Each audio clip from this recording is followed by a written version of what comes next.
Now it's time to design a form. You'll see 4 panels, and the left panel already has task details and attachments and comments. Those are always in every form. You can take them away if you want to. We're going to fill in the header, the footer, and the right panel with whatever we want. So certainly a field for title, you can just type the name of the field in right directly. Let's put in a multi-line text box for description. Let's see, we're going to need a date.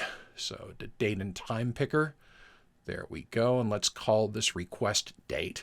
And the last thing we're going to need that I want to put here on the left is a floating point number to hold the total that'll be calculated in the final application. Let's call that request total. Okay, that looks good. I don't want to do anything on the left, but in the bottom, I want to put an item list. And right now it defaults to 2 single line text box columns. I don't want either of them. So let's select them and then hit delete.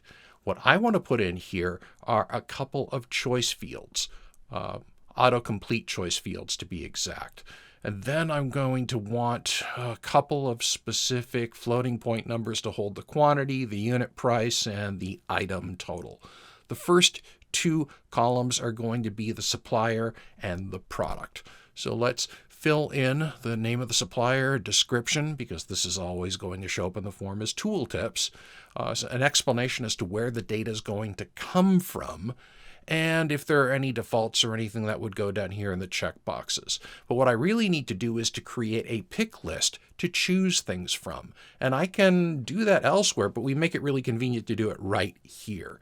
So I'm going to call this data source suppliers, and I'm going to say that later on we're going to get that data from somewhere else. But right now I'm going to provide some example values. So the names of, say, 2 or 3 different companies. Let's put them in and close it. There, that's the data source for that. Now let's do products. Now I'm putting here in the notes that the product should be dependent on who the supplier is. And I'm creating another fixed values list, but saying that this should be turned into a database lookup later. Here we want the unit price, and I'm going to provide notes to say the price should come out of our product catalog in our ERP system. And there, that's fine. Here it's the quantity, and yes, the user will supply this. And then this will be the item total and a little quick tooltip text. And then I'm going to put in how I want this to be calculated, the quantity times the unit price. It's not magic. And I'll mention that I want it to be read-only, obviously. Now here for the title, it's probably a good idea to throw in some descriptions. I know we were able to change the names on the fly, but I like having descriptions, and you should too. Notice the little question mark icon that's appearing next to the field that indicates there is explanatory descriptive text. We like tooltips. Users like tooltips. So put in descriptions, they'll become tooltips automatically. All right. That's about it. And there, that is our form. Let's save it and move on to the next step.